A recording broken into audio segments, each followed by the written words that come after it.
The Acteal Massacre, a name that echoes through the mountains of Chiapas, a stark reminder of a tragedy that unfolded in the heart of Mexico. It's a story of violence, impunity, and the enduring struggle for justice. December 22nd, 1997, a date etched in the collective memory of the indigenous communities of Chiapas, a day that began like any other but would soon descend into unimaginable horror. A tiny village, Chenalo, Chiapas, southern Mexico, nestled in the rugged terrain, this remote community was home to families seeking peace and a better life. Early morning mist clings to the hills, shrouding the village in a veil of tranquility that belied the impending storm. The cool air carried the scent of pine and damp earth, a typical winter morning in the highlands. Inside a simple chapel, its walls adorned with humble decorations, villagers are praying for peace, seeking solace and guidance in the face of growing unrest in the region.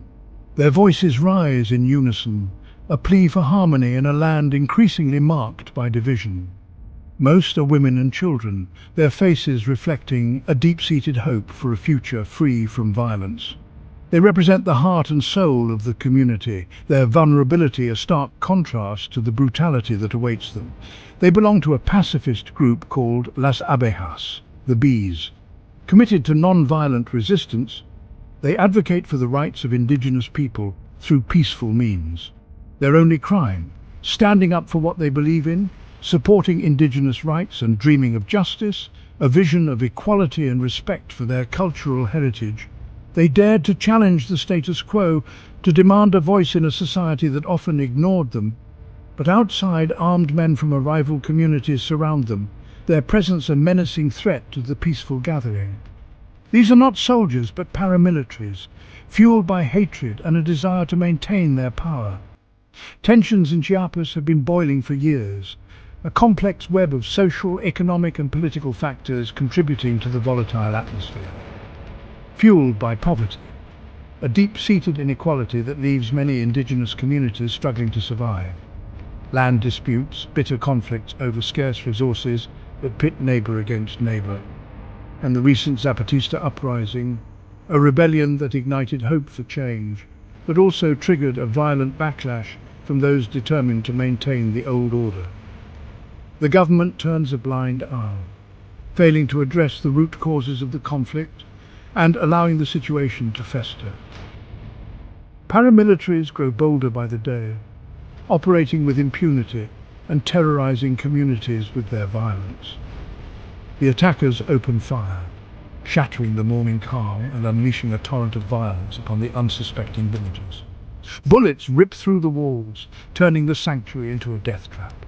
People scramble for cover, their prayers turning into screams of terror as they desperately seek to escape the onslaught. But there's nowhere to run, the chapel offering no protection against the relentless barrage of gunfire. For hours the violence continues, the attackers showing no mercy as they systematically target the defenseless villagers. When the guns finally fall silent, an eerie quiet descends upon the village, a silence broken only by the sobs of the wounded and the cries of the bereaved. 45 people lie dead, their lives brutally cut short in an act of senseless violence, mostly women and children, innocent victims of a conflict they did not create. The world is shocked, horrified by the scale of the massacre and the brutality of the attack. Photographs of tiny bodies covered in blankets haunt the headlines, a stark reminder of the human cost of the conflict. But justice? That's another story, a long and arduous journey fraught with obstacles and setbacks. Investigations are slow, hampered by corruption, political interference, and a lack of resources. Many questions remain, casting a shadow of doubt over the official narrative and fueling suspicions of a cover-up. Who armed the killers? Who provided them with the weapons and training that allowed them to carry out this heinous crime? Why were police nearby, doing nothing? Why did they fail to intervene and protect the villagers from the impending attack?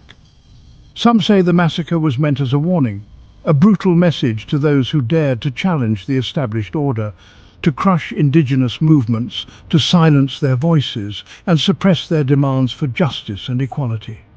and send fear through the heart of Chiapas, a campaign of terror designed to intimidate and control the indigenous population. Decades later, scars remain, etched deep in the collective psyche of the survivors and the community as a whole. Survivors remember loved ones lost, their memories a constant reminder of the tragedy and the injustice that followed. Each December, candles are lit in Acteal, a solemn ceremony of remembrance and a defiant act of resistance against forgetting. Names are whispered, each one a life extinguished too soon, a story left untold.